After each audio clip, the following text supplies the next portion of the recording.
Taste the Daily.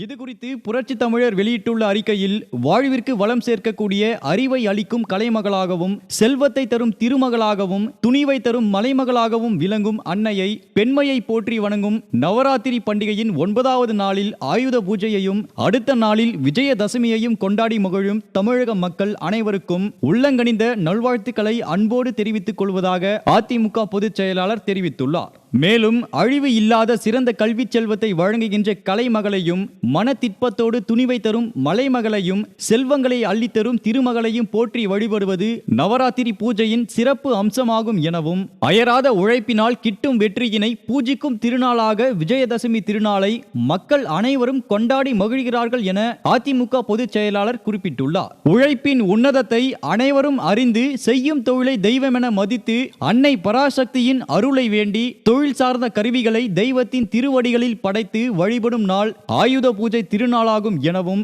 ஊக்கமுடன் கூடிய உழைப்பே வறுமையை அகற்றி செல்வத்தை பெருக்கி வாழ்வில் வளம் சேர்க்கும் என்பதை உணர்த்தும் திருநாளாக இந்த பண்டிகை விளங்குவதாக புரட்சி தமிழர் தெரிவித்துள்ளார். ஆயுத பூஜை மற்றும் விஜயதசமி திருநாட்களை மகிழ்ச்சியுடன் கொண்டாடும் தமிழக மக்கள் அனைவரும் அனைத்து நலமும் வளமும் ஒருங்கே பெற்று சீரோடும் சிறப்போடும் சிறந்து விளங்கிட அருள் புரியுமாறு தாயாக விளங்கும் அன்னை பராசக்தியை போற்றி வணங்கி, அனைவருக்கும் புரட்சி தலைவர் எம்ஜிஆர், புரட்சி தலைவி அம்மா ஆகியோரது நல்வழியில் ஆயுத பூஜை மற்றும் விஜயதசமி நல்வாழ்த்துக்களை மீண்டும் ஒருமுறை உரித்தாக்கிக் கொள்வதாகவும் அதிமுக பொதுச் செயலாளர் எடப்பாடி கே பழனிசாமி வாழ்த்து செய்தியில் தெரிவித்துள்ளார்.